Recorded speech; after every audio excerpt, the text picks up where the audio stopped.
میں آج اپنے اس اوپننگ کمنٹ میں آپ کو مختصر طریقے سے جو ایک تجارت کے صحیح ہونے کی جو 6 بنیادی کنڈیشنز جو علماء نے بتایا ہے، میں مختصر طریقے سے آج بتاؤں گا۔ یعنی یہ 6 ایسی کنڈیشنز ہیں جو کسی بھی خرید و فروخت میں، بائنگ اینڈ سیلنگ میں، کسی بھی ٹائپ کی تجارت میں یہ ہونا ضروری ہے۔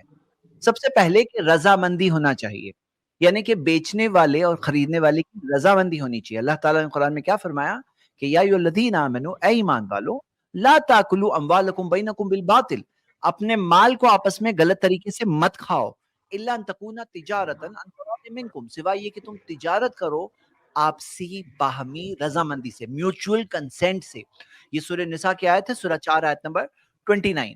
اور محمد صلی اللہ علیہ وسلم نے فرمایا لا یحل مال امرئ مسلم الا بطیب نفسہ، کہ کسی بھی مسلمان کا مال حلال نہیں ہوتا سوائے اس کی رضامندی سے۔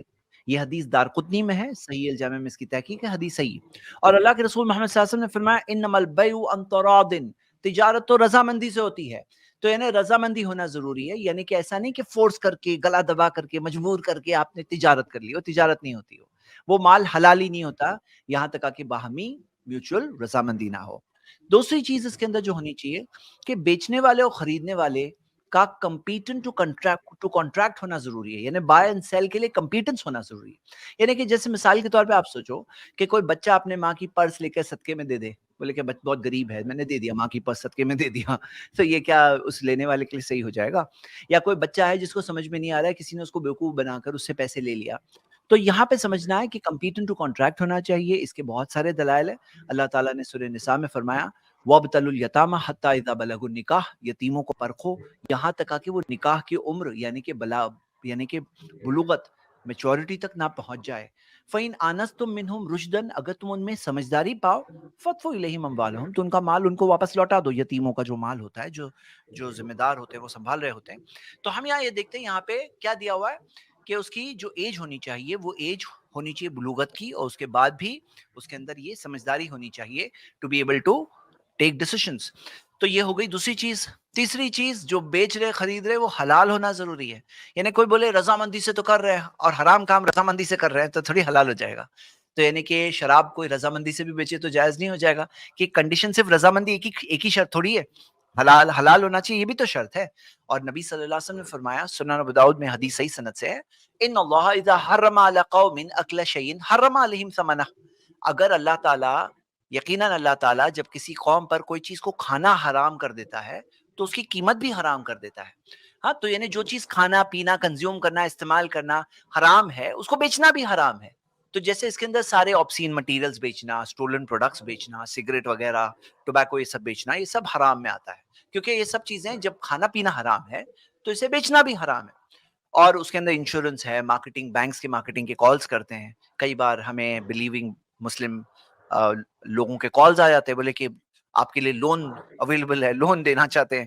ہاں، یہ تو یہ بات بالکل الاؤڈ نہیں ہے، ایسی مارکیٹنگ الاؤڈ نہیں ہے۔ نمبر 4 کہ جو بیچ رہا ہے یا خرید رہا ہے، جو بیچ رہا ہے، بیچنے والا مالک ہونا ضروری ہے، یعنی کہ وہ کسی اور کی چیز نہیں بیچ سکتا، اسی وجہ سے چوری کی چیز بیچنا حرام ہے۔ تو چوری کی چیز خود حرام ہے، وہ بھی ایک پرابلم ہے، لیکن اس کے اندر اونر ہونا بھی ضروری ہے۔ اب اونر ہونے میں کبھی کبھار کوئی اونر نے کسی سیلز مین کو، اپنے سیلز مین کو کہا، اپنے ایجنٹ کو کہا کہ میری طرف سے بیچ دینا، وہ جائز ہے، اس کی پرمیشن ہے۔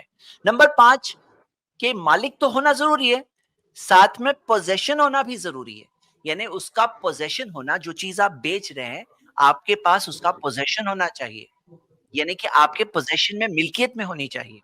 یہاں پہ اللہ کے رسول صلی اللہ علیہ وسلم کی حدیث ہے کہ اللہ کے رسول صلی اللہ علیہ وسلم نے فرمایا لا یحل، حلال نہیں ہے، ربح، نفع حلال نہیں ہے، معلوم تضمن، یہاں تک کہ وہ تمہارے ضمانت میں نہ ہو، یعنی تمہارے پاس پوزیشن ہونا چاہیے۔ ایسا نہیں کہ پوزیشن نہیں ہے، ڈائریکٹ بیچ رہے ہیں جیسا بعض لوگ کرتے ہیں آج کل۔ ابو داؤد کی حدیث صحیح سند سے ہے، تو انہیں پوزیشن ہونا لازم ہے۔ اور اللہ کے رسول صلی اللہ علیہ وسلم کی حدیث ہے اذا اشتریت بیعا فلا تبیعہ حتی تقبضہ، کہ جب تم ٹریڈ گڈز خریدو تو انہیں مت بیچو یہاں تک کہ اس کا پوزیشن نہ لے لو۔ مسند احمد میں صحیح سند سے حدیث ہے۔ تو یہ حدیثوں سے نبی صلی اللہ علیہ وسلم نے جو فرمایا کہ لا تبی ما لیس عندک، کہ مت بیچو جو تمہارے پاس نہیں ہے۔ تو یہ سب بہت امپورٹنٹ باتیں ہیں جس سے ہم دیکھتے ہیں کہ پوزیشن ہونا لازم اور ضروری ہے۔ نمبر 6 کہ جو چیز بیچ رہے ہیں یا خرید رہے ہیں واضح ہونا چاہیے، کلیئر ہونا چاہیے، اس میں کوئی ڈھکی-چھپی چیز نہیں ہونی چاہیے، واضح کلیئر کٹ۔ تو غرر، انسرٹینٹی، دھوکہ دہی یہ ٹائپ کی چیز نہیں ہونی چاہیے کہ کیا چیز میں بیچ رہا ہوں، کچھ تو ہے ڈبے کے اندر، وہ میں بیچ رہا ہوں، ایسے تھوڑی الاؤڈ ہے۔ واضح ہونا چاہیے، اس کے کئی سارے دلائل، بخاری کی کئی ساری حدیثیں ہیں، نبی صلی اللہ علیہ وسلم نے ایسے کئی سارے ٹرانزیکشن جو اس زمانے میں ہوتے تھے، ان کو حرام قرار دیا، کیوں؟ کیونکہ اس کے اندر واضح نہیں ہوتا تھا کہ کیا بیچے کیا خریدے۔ اس کے نا ایک ٹائپ کی دھوکہ دہی ہے، آپ دیکھ رہے ہو کہ شریعت میں، اسلامک لا میں، یعنی مین مقصد یہ ہوتا ہے کوئی کسی پہ ظلم نہ کرے، کسی کا ناحق پیسہ نہ لے، اور اس سے کیا ہوتا ہے، جھگڑے ہوتے ہیں، پیسے کی وجہ سے جھگڑے ہوتے ہیں، گلے کٹتے ہیں، جنگیں ہوتی ہے، یہ سب چیزیں اکثر پیسے پہ جا کے رک جاتی ہے، اور پیسے کا معاملہ یہ سب سے بڑا فتنہ بھی ہے اس امت کے لیے۔ تو چلیے میرے اس اوپننگ کمنٹ کے ساتھ ہم سٹارٹ کرتے ہیں آج کی سٹریم، اور فرسٹ گیسٹ کو ہم لے رہے ہیں